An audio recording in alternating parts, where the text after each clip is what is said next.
காம்படிஷனுக்கும் நான் நம்ம கிரவுண்டில் ப்ராக்டிஸ் பண்ணிகிட்டு இருக்கோம். அப்போ நம்ம என்ன நினைக்கணும்னா, நான் இது வரைக்கும் ஜெயிச்சதே இல்லை அப்படின்னு நினச்சி ப்ராக்டிஸ் பண்ணோம். இதுவே நம்ம ஒரு மேட்ச்சுக்கு போய் கலந்துக்க போகுது நம்ம என்ன நினைக்கணும்னா, நான் இது வரைக்கும் தோற்றதே இல்லை அப்படின்னு நினச்சி நம்ம பண்ணோன்னா நம்ம நிச்சயமாக ஜெயிக்கலாம். ஜெயிக்கணும்னா குதிரை மாதிரி ஓடணும். ஜெயிச்சதை தக்க வச்சுக்கணும்னா குதிரை விட வேகமாக ஓடணும். உங்களுக்கெல்லாம் தெரியுமா தெரில, இங்கே நம்ம ஊரில் நம்ம கோகோனட் ட்ரீ, ஃப்ளவர்ஸ், இந்த மாதிரி நிறைய மரங்கள்லாம் நம்ம வளர்ப்போம். ஆனால் சைனாவில் மூங்கில் மரம் வளர்ப்பாங்க. எல்லார் வீட்லேயும் பார்த்தீங்கன்னா அந்த மூங்கில் மரம் இருக்கும். அவங்க ஒரு அந்த விதையை எடுத்துகிட்டு வச்ச உடனே 2 நாள் கழித்து தண்ணி ஊற்றிட்டு 2 நாள் கழித்து பார்ப்பாங்க, அந்த மரம் வளர்ந்துருக்காது. 1 மாதம் கழித்து பார்ப்பாங்க, வளர்ந்துருக்காது.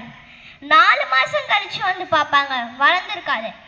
5வது வருஷம் பார்ப்பாங்க, அந்த மரம் 70-80 மீட்டர்ஸ் ஹைட்டுக்கு வளர்ந்துருக்கும். அதை யாராலையும் அதை தடுக்கவே முடியாது.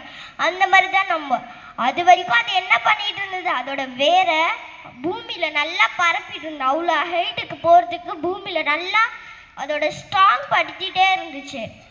அதனால தான் அது அவ்வளோ ஹைட்டுக்கு வர முடிஞ்சுது. அது மாதிரி தான் நம்மளும் உடனே இப்போ தான் நம்ம இதில் சேர்ந்தோம், இந்த ஸ்போர்ட்ஸில் சேர்ந்தோன்னா உடனே நம்ம வின் பண்ணிடணும்னு நினைக்கக்கூடாது. நம்ம 5 வருஷமோ இல்லை 6 வருஷமோ நம்ம ப்ராக்டிஸ் பண்ணால் மட்டும்தான் நம்ம அந்த மெடலை வாங்க முடியும். நான் இந்த ஆர்ச்சரியில் சேர்ந்து 7 இயர்ஸ் ஆகுது. இன்னும் நான் எதுவுமே சாதிக்கலை. அந்த ஒலிம்பிக் வாங்க போகிறது தான் என்னோட பெரிய சாதனை. என்னை